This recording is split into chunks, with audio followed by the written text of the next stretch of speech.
नमस्कार, मैं Anupa Pandya hair on hair podcast series के आज के एपिसोड की आपकी एंकर हूँ।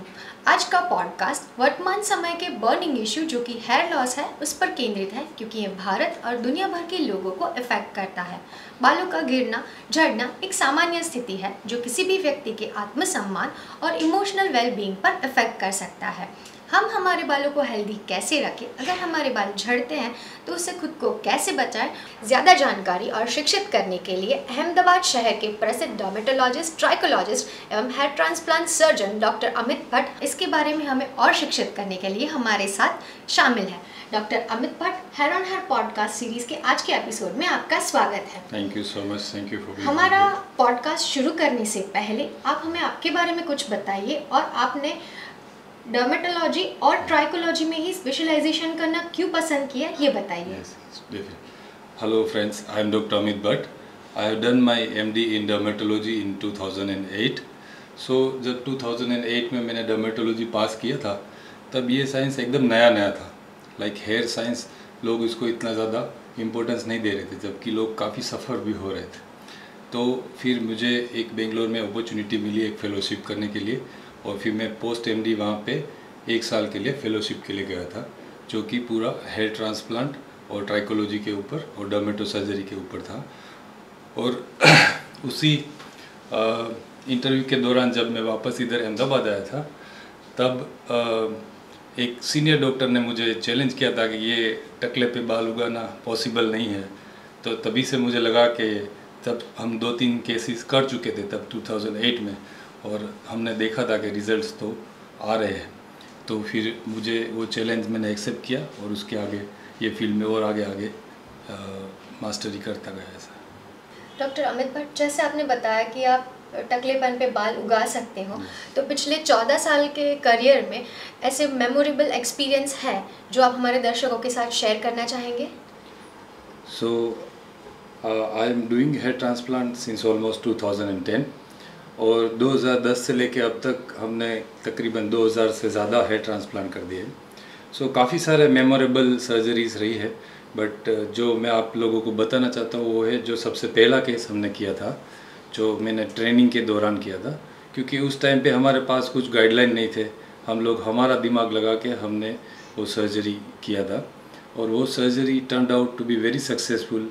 और वो 6 महीने के बाद रिज़ल्ट देख के we felt very confident after that. और बाकी सेकंड स्टेज में जब ये नया मेथड आया हमारे हेयर ट्रांसप्लांट में, जब we use to use this body hair transplant, तब उसमें भी जब हमने पहला केस किया था और उसका भी रिज़ल्ट देखा कि जब दाढ़ी के बाल और चेस्ट के बाल जब सर पे लगाते हैं तो वो ग्रो करते हैं, तो तब वो देख के भी हमें काफ़ी अच्छा थ्रिलिंग एक्सपीरियंस रहा है। ऐसा डॉक्टर अमित भट्ट, बाल गिरते हैं नॉर्मली, ये हम सब जानते हैं, पर मैं ये कब कह सकती हूँ कि अब मेरा हेयर लॉस हो रहा है? यस, क्योंकि बाल सबके झड़ते हैं। दुनिया में कोई ऐसा इंसान नहीं है जिनके बाल नहीं झड़ते हो। सो थियोरेटिकली देखें तो एक दिन में 50 से 100 बाल झड़ना वो नॉर्मल होता है। कभी कभी 10 बाल भी झड़ते हैं, कभी 5 बाल भी झड़ते हैं, कभी 50 बाल भी झड़ते हैं। तो वो डिपेंड करता है हमारी अलग अलग लेवल के स्टेजेस पर। जैसे कभी आप स्ट्रेस में हो तो ज़्यादा बाल झड़ते हैं, कभी सीज़न चेंज होता है तो ज़्यादा बाल झड़ते हैं। बट अगर आपको हेयर फॉल 50 या 100 से ज़्यादा हो रहा है एक दिन में, और उसका ड्यूरेशन अगर आप 3 वीक से ज़्यादा हेयर फॉल हो रहा है, तो you should consider there must be some abnormality. So then you need to consult some trichologist और nearby doctor. Okay doctor, क्या फीमेल और मेल के बालों के झड़ने में कोई डिफरेंस होता है? डेफिनेटली फीमेल और मेल में काफ़ी सारा डिफरेंस है। जैसे मेल यूजुअली सिंपल होते हैं, तो मेल के हेयर फॉल का रीज़न भी सिंपल है। तो जैसे मेल में मेनली जो हेयर फॉल होता है या जो हेयर लॉस होता है वो 95% केसेस में हेरिडेटरी होता है, और बाकी जो सारे रीजंस है जैसे डेफिशिएंसी की वजह से होता है या कोई अदर रीज़न से होता है, तो वो मेल फीमेल दोनों में कॉमन होता है। जबकि फीमेल में जो हेयर लॉस होता है वो काफ़ी सारे अलग अलग रीज़न की वजह से होता है, और इंडिया में मोस्ट कॉमनली फीमेल में हेयर फॉल जो होता है वो डेफिशिएंसी की वजह से होता है।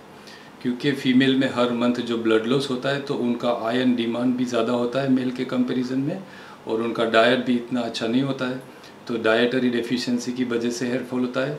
स्ट्रेस लेवल भी फीमेल में ज़्यादातर ज़्यादा होता है, तो स्ट्रेस भी फीमेल में हेयर लॉस का एक मेजर रीज़न होता है। दूसरे फीमेल में जो हार्मोनल चेंजेस होते हैं, that is also one of the biggest reason for the female hair loss. और काफ़ी सारे अलग अलग और भी रीजंस है फीमेल में हेयर लॉस होने के। So we need to take a proper history, proper examination, and then we can come to the conclusion कि क्या रीज़न से मेल और फीमेल में हेयर लॉस होता है। सो इन समराइज, दोनों में हेयर फॉल के रीज़न काफ़ी अलग अलग है। मेल के रीजंस काफ़ी अलग है, फीमेल में भी काफ़ी अलग रीजन से हेयर फॉल होते हैं। ओके डॉक्टर, हमारे दर्शकों के लिए फर्स्ट लाइन हेयर ट्रीटमेंट आप क्या सजेस्ट करेंगे? First line hair treatment decide करने से पहले we need to diagnose the reason first, because hair fall किस वजह से हो रहा है वो डायग्नोज करना बहुत ही ज़्यादा इम्पोर्टेंट है। क्योंकि ऐसी कोई दवाई जो आजकल मार्केट में मिल रही है कि ये ले लो, ये लगा लो, इतने बाल उग जाएंगे, ऐसा हर एक इंडिविजुअल में पॉसिबल नहीं है, क्योंकि हर एक इंडिविजुअल का रीज़न अलग अलग हो सकता है ऐसा है। सो फर्स्ट हमें फर्स्ट लाइन स्टेप में जाके फर्स्ट स्टेप में we have to diagnose the condition कि क्या रीज़न की वजह से उनको हेयर फॉल हो रहा है, और वो रीज़न को हम अगर ट्रीट करते हैं तभी उनका जाके हेयर फॉल रुकना और या हेयर फॉल कम होना पॉसिबल होता है। Okay, is that dandruff is a reason for hair fall?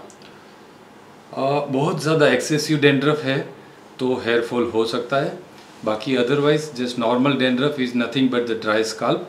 तो वो जो ऐसे वाइट फोम सी जैसा दिखता है, बट वो डैंड्रफ में कभी जो हमारी अलग अलग हैबिट्स है, जैसे ऑयल लगाना या ऐसे ऑयल लगा के रखना लंबे टाइम के लिए, तो वो सब उसकी वजह से डैंड्रफ का एक नेक्स्ट स्टेप आ जाता है, उसको सीबोरिक डर्मेटाइटिस बोलते हैं। तो वो सीबोरिक डर्मेटाइटिस में हमारा स्काल्प इची हो जाता है, ऐसे फ्लेक्स निकलते हैं, और वो फ्लेक्स के साथ बाल जो है वो टूट के भी निकलते हैं। तो बहुत ज़्यादा अगर डैंड्रफ है तो that can be the cause of hair fall also. Doctor, क्या लॉस्ट हेयर फिर से उगाए जा सकते हैं? हाँ, डेफिनेटली लॉस्ट हेयर वापस उगाए जा सकते हैं, but again lost hair male में और लॉस्ट हेयर फीमेल में वो दोनों में वास्ट डिफरेंस है। जैसे फीमेल में जो हेयर लॉस होता है वो 95% रीजन्स में रिवर्सिबल होता है, जो हम दवाइयाँ या फिर कुछ ट्रीटमेंट की मदद से उसको वापस उगा सकते हैं। जबकि जो मेल में जो हेयर लॉस होता है, जिसको हम बोलते हैं मेल पैटर्न हेयर लॉस, या फिर जो आनुवांशिक हेयर लॉस होता है, जो हेरिडेटरी हेयर लॉस होता है, that is irreversible hair loss.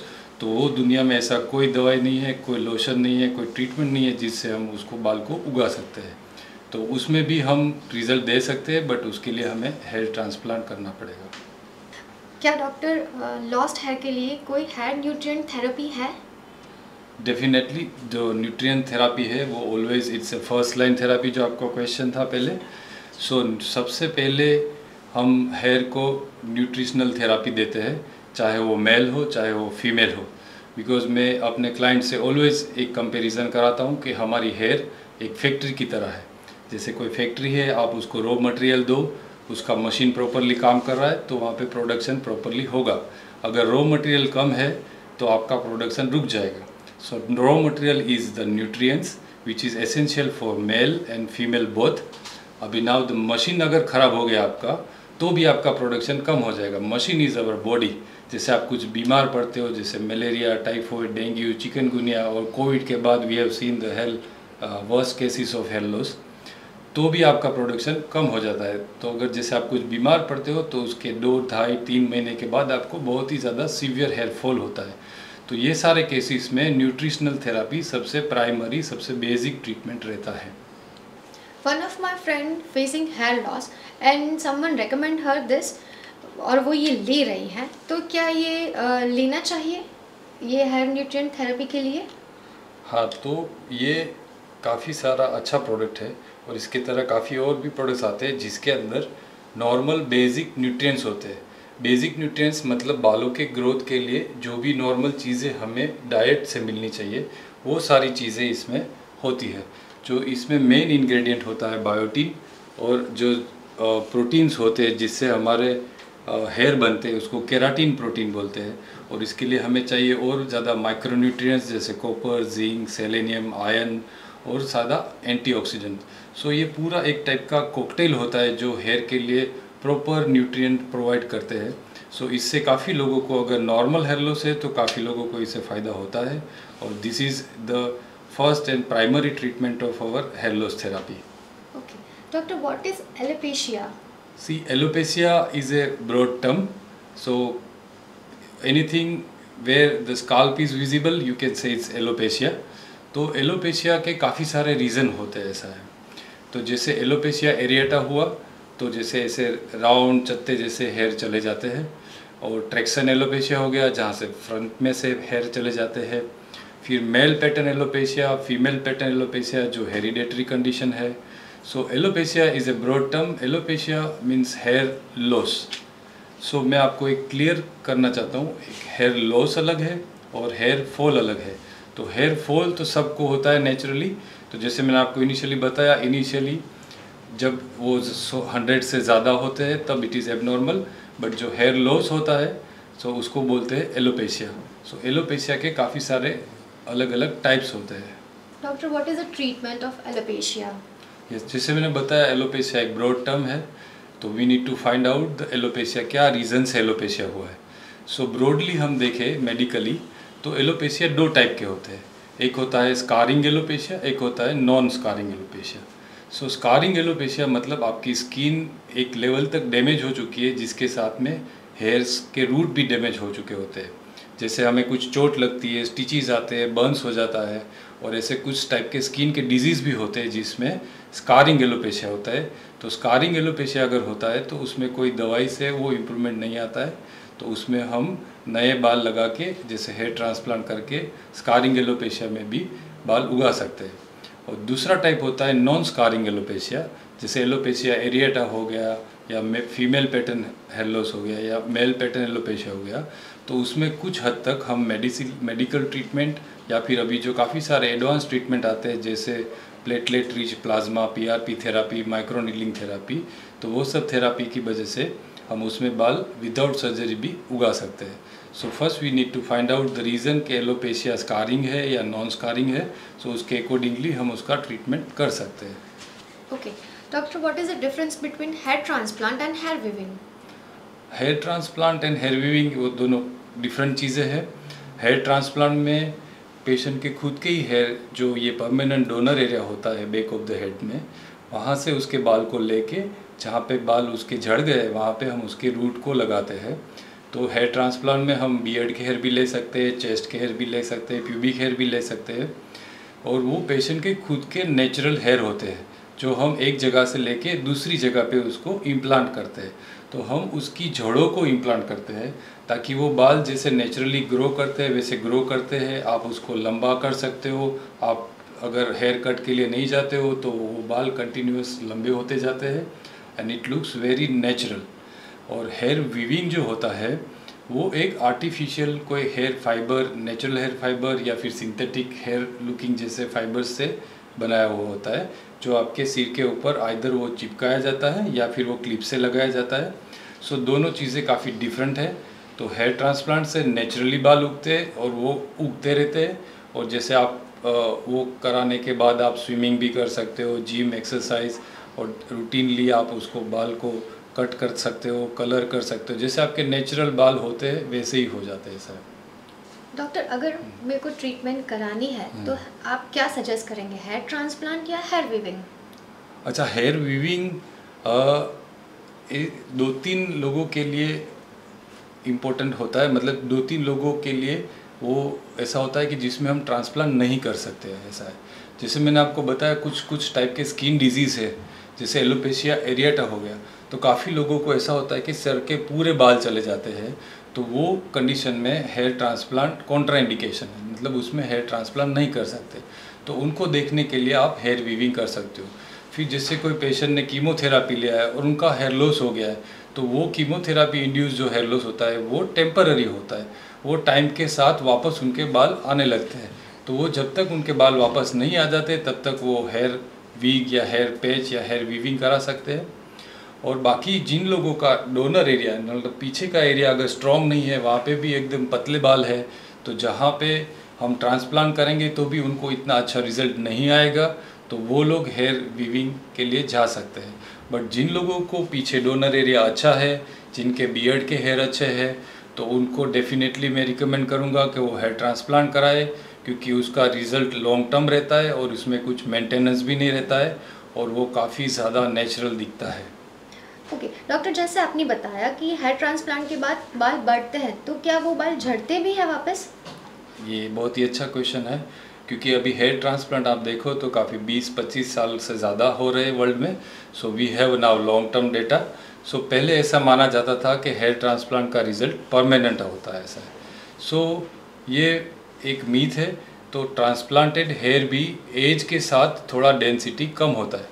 सो ये बहुत एक क्लियर बात मैं आपको बोलना चाहूँगा कि जैसे हमने आज हेयर ट्रांसप्लांट कर दिया, तो उनको जो 1 साल के बाद रिज़ल्ट आएगा, वैसा ही सेम रिज़ल्ट 5 साल के बाद नहीं रहने वाला है। तो उसमें ग्रोथ 5-10% ट्रांसप्लांटेड हेयर भी कम हो सकते हैं। तो वो कम क्यों होते हैं? क्योंकि हर एक इंसान को एज की रिलेटेड हेयर लॉस होता रहता है। जो ग्रोथ हमारा 20 साल में होता है, वैसा ही सेम ग्रोथ हमारा 50 साल में नहीं होता है। भले ही हमें हेरिडेटरी हेयर लॉस नहीं है, तो भी वो बाल हमारे ग्रेजुअली एज के साथ कम होते हैं। तो वो ageing process will affect transplanted hair also. So जैसे कभी हम ट्रांसप्लांट करते हैं ब्लैक हेयर को, तो वो ब्लैक हेयर उगने लगता है, बट वो एज के साथ वो भी वाइट होता है, क्योंकि एजिंग का इफेक्ट ट्रांसप्लांटेड हेयर पे भी होता है। तो हेयर ट्रांसप्लांट का रिजल्ट एक टाइम के बाद थोड़ा कम होता है, बट वो पहले जैसा गंजापन आ जाए ऐसा पॉसिबल नहीं है। सो इसका एडवांटेज ये है कि आपने लाइफ में कभी एक बार हेयर ट्रांसप्लांट कराया, तो आप फिर कभी गंजे नहीं हो पाओगे। ऐसा ज़रूर होता है कि 5 साल 10 साल के बाद आपको थोड़ा और एक सेशन की ज़रूरत पड़ जाए, ताकि आप उसको ग्रोथ को और इम्प्रूव कर सको, आप डेंसिटी को और बढ़ा सको। तो ट्रांसप्लांटेड हेयर भी झड़ सकते हैं, बट अगर आप उसको अच्छे से मेंटेन करते हो तो उसका रिज़ल्ट लॉन्ग टर्म रहता है। तो मैं अपने क्लाइंट को एक एग्जांपल देता हूँ, क्योंकि एग्जांपल से लोग अच्छे से समझ पाते हैं कि अगर आपने 5 करोड़ की गाड़ी खरीदी है और आप 2 साल तक सर्विस नहीं कराते हो उसकी, या उसको मेंटेन नहीं करते हो, तो वो क्या सेम वे में चलेगी? नहीं चलेगी, उसकी लाइफ जल्दी ख़त्म हो जाएगी। सो ट्रांसप्लांटेड हेयर भी एक टाइप का मेंटेनेंस नीड करता है, जिसमें रहता है मेनली अपना न्यूट्रिशनल थेरापी। तो वो न्यूट्रिशंस और सर्टेन सीरम अगर आप अच्छे से लगाते हो बाद में, तो ट्रांसप्लांटेड हेयर का ग्रोथ लॉन्ग टर्म के लिए अच्छे से रहता है। डॉक्टर अमित, अगर मैं 10 साल के पीरियड में देखूं, तो हेयर ट्रांसप्लांट या हेयर वेविंग दोनों में से कॉस्ट वाइज मुझे कौन सी ट्रीटमेंट करानी समझदारी का काम है? बिकॉज एक ट्रीटमेंट में मेरे खुद के बाल नेचुरली ही उगाए जाने वाले हैं, और दूसरी ट्रीटमेंट में बाहर से इम्प्लीमेंट करना है। तो आपके हिसाब से समझदारी का काम कौन सी ट्रीटमेंट कराना है? सो जैसे मैंने बताया, एक बार हम हेयर ट्रांसप्लांट करते हैं तो 10 साल तक उनको ज़्यादा कुछ डिफरेंस रिजल्ट में आता नहीं है, हार्डली 5-10% ग्रोथ कम हो सकती है। जबकि हेयर वीविंग में कैसा होता है, जो पेच लगाते हैं उसका भी एक सेल्फ लाइफ होता है, मतलब 1.5 साल या 2 साल। सो हर 1.5-2 साल में आपको नया पेच लेना पड़ता है, नया पेच लगाना पड़ता है, और फिर उसको मेंटेन करना पड़ता है। उसको हर महीने जाके आप बालों की वो शेविंग करते हैं, फिर क्लीनिंग करते हैं, फिर वो ग्लू से वापस चिपकाते हैं। तो वो एवरी मंथ आपका एक मेंटेनेंस कॉस्ट भी रहता है इसे।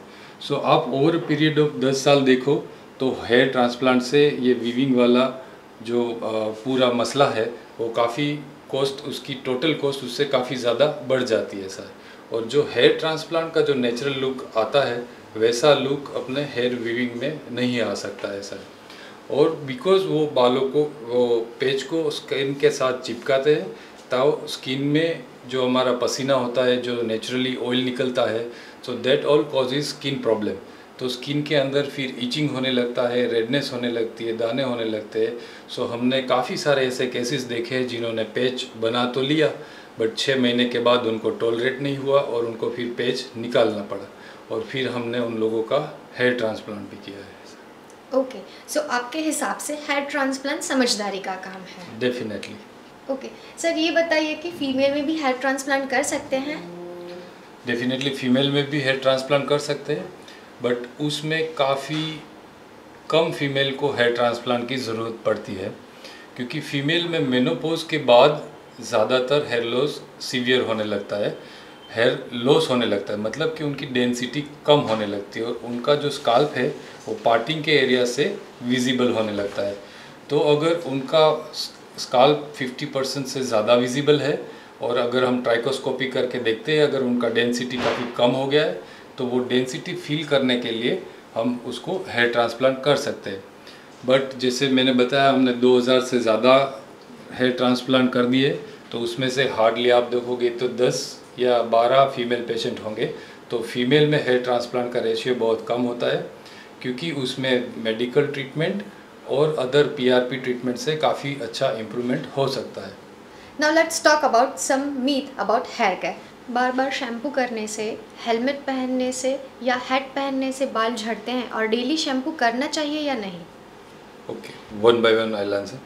जैसे हेड पहनने से या हेलमेट पहनने से बाल झड़ते नहीं है, बट उसका ड्यूरेशन इम्पोर्टेंट है। जैसे कोई ऐसी इंडस्ट्री में काम करता है जिनको कंटिन्यूसली 7-8 घंटे एक टाइट हेलमेट या टाइट बैंड पहनना होता है, तो उससे ऐसा होता है कि हमारा ब्लड सर्कुलेशन थोड़ा कम होता है और उसकी वजह से बालों में थिनिंग होने लगती है। अभी नेक्स्ट क्वेश्चन इज शैम्पू। तो जैसे शैम्पू करने से बाल झड़ते हैं, वो एक बहुत बड़ा मीथ है। तो शैम्पू हमें डेली करना चाहिए। जैसे हम डेली नहाते हैं, डेली ब्रश करते हैं, वैसे हमें डेली अपना स्काल्प और बालों को भी क्लीन करना चाहिए।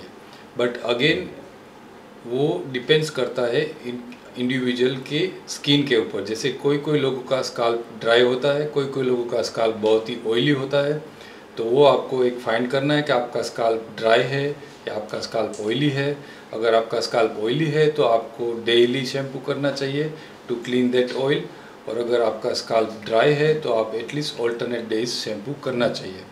बट आप कौन सी क्वालिटी का शैम्पू यूज़ करते हो उसके ऊपर भी डिपेंड करता है। तो usually shampoo is for cleaning only, वो हम बाल और स्काल्प को साफ़ करने के लिए यूज़ करते हैं, और वो हार्डली हमारे बालों या स्काल्प के 10 या 15 सेकंड या 1 मिनट तक ही कांटेक्ट में रहता है। तो उससे ज़्यादा से ज़्यादा अपने बाल, अगर आपने शैम्पू अच्छी क्वालिटी का यूज़ नहीं किया है तो आपके बाल में भी ड्राई हो सकते हैं या फिर फ्रीजी हो सकते हैं। बट उससे ना तो हेयर फॉल झड़ते हैं, हेयर फॉल होता है, ना तो उससे हेयर ग्रोथ होती है। तो ये सारी मीथ है। क्या ये सच है कि केटोकैनाज़ोल, ZPTO और मॉइस्चराइज़र शैम्पू डैंड्रफ प्रबंधक है? हाँ, डेफिनेटली। अगर आपको, जैसे मैंने बताया कि नॉर्मल डैंड्रफ है, जैसे वो बाल वाइट फ्लैक्स निकलते हैं, तो वो डैंड्रफ काफ़ी कॉमन होता है और वो ज़्यादातर सीजनल होता है। मतलब कि विंटर की शुरुआत में ये काफ़ी लोगों को होने लगता है ऐसा। तो ZPTO वाला shampoo, over the counter shampoo भी आप उसमें यूज़ कर सकते हो, जो हफ्ते में 2 बार या 3 बार यूज़ करने से आपका नॉर्मल डैंड्रफ कंट्रोल हो जाता है। बट अगर उसमें अगर नेक्स्ट लेवल का डैंड्रफ हो गया आपको, जिसमें आपको इचिंग भी होता है, फ्लेक्स भी निकलते हैं, तो उसमें आपको कीटोकोनाजोल ZPTO वाला और उसमें थोड़ा मॉइस्चराइज़र भी आजकल ऐड होता है ताकि आपके बाल और ड्राई ना हो। तो वो कीटोकोनाजोल ZPTO और मॉइस्चराइजिंग शैम्पू यूज़ करने से आप जो सीबोरिक डर्मेटाइटिस वाला डैंड्रफ है, जो फंगल इन्फेक्शन वाला डैंड्रफ है, उसको काफ़ी हद तक क्योर कर सकते हो। और फिर उसको मेंटेन करने के लिए भी आप उसको वंस इन अ वीक या वंस इन अ 15 डेज उसको कंटिन्यूसली यूज़ भी कर सकते हो। डॉक्टर, इज़ दैट ट्रू कि daily oil application is good for healthy hair? It is completely a myth. तो 2-3 प्रैक्टिकल चीज़ें बताना चाहूँगा आपको कि एक, इंडिया में ही ऐसा होता है कि लोग बालों में तेल लगाते हैं। इंडिया के अलावा और दूसरी कोई कंट्री में ऐसा रिचुअल नहीं है। ये हमारा रिचुअल आ रहा है काफ़ी सालों से, हमारे एंसिस्टर से। तो ऑयल जो होता है वो बालों में ऊपर ऊपर रहता है, और ऑयल की एक प्रॉपर्टी होती है, वो धीरे धीरे करके स्काल्प के ऊपर सेटल हो जाती है। तो अगर आप विंटर में देखोगे तो कोकोनट ऑयल हमारे बोतल में भी जम जाता है, तो वो ऑयल हमारे स्काल्प के ऊपर भी जम जाता है।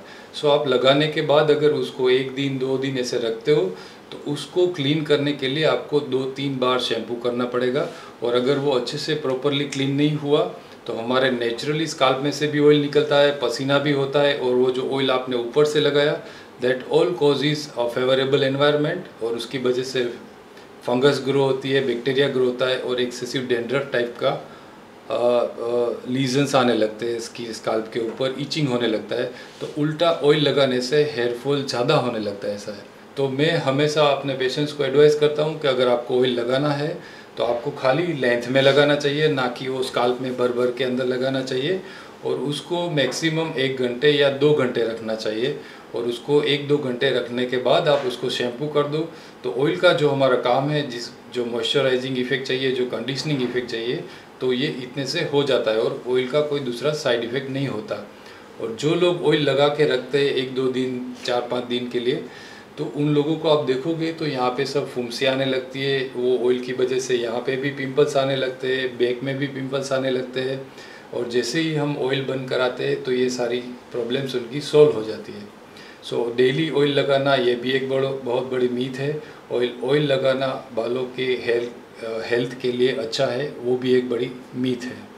धन्यवाद डॉक्टर अमित भट्ट, आपके बिजी शेड्यूल में से कीमती समय निकालने के लिए। Thank you so much. ये काफ़ी इन्फॉर्मेटिव रहा। बस ऐसे ही आप हेयर के साइंस के लिए नॉलेज इकट्ठा करते रहिए, ऐसे पॉडकास्ट देखते रहिए। और कुछ भी कंसर्न है तो आप कभी भी नियर बाय डर्मेटोलॉजिस्ट या सर्टिफाइड क्वालिफाइड डॉक्टर्स को दिखा सकते हो। Thank you. दर्शकगण, आपका भी धन्यवाद हम लोगों के साथ जुड़े रहने के लिए। बालों से लगी हुई कोई भी समस्याओं का विशेषज्ञ द्वारा समाधान पाने के लिए हमारे हेयर ऑन हेयर पॉडकास्ट पर जुड़े रहें। हम YouTube, Instagram, Spotify and Apple podcast पर भी उपलब्ध हैं। आज के लिए इतना ही। जल्द ही मिलते हैं एक नए विशेषज्ञ के साथ ऑन हेयर पॉडकास्ट। धन्यवाद।